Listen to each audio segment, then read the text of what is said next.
本集內容：諧音。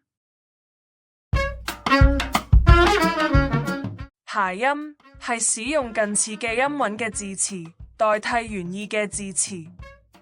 使用諧音字，往往係因為取代原意令人討厭嘅字詞，又或者用嚟作為暗示。例子一：居然用鬚眉頭、星斑背、三刀腩、臘魚身、鶯歌尾嚟重新砌成一條魚，仲要一邊蒸一邊炸。每種魚兩種食法，總共10種唔同味道。條魚真係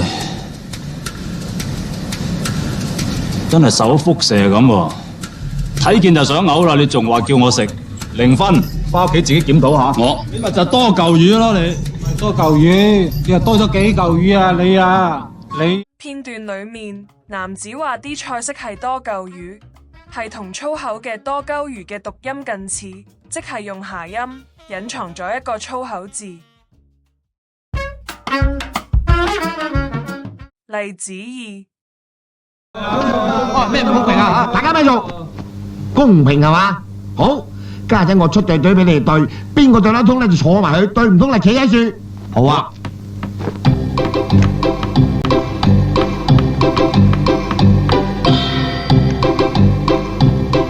嗱，而家我以金屬邊為上聯，先前產你一鑊。兩個邊。片段裏面，男子寫錢產你一鑊，係廣東話嘅先前產你一鑊諧音，有鬧人嘅意思。最後總結，諧音通常用係規避粗口或者引起反感嘅字詞。相關嘅議題，我哋會係將來嘅集數再加以討論。拜拜。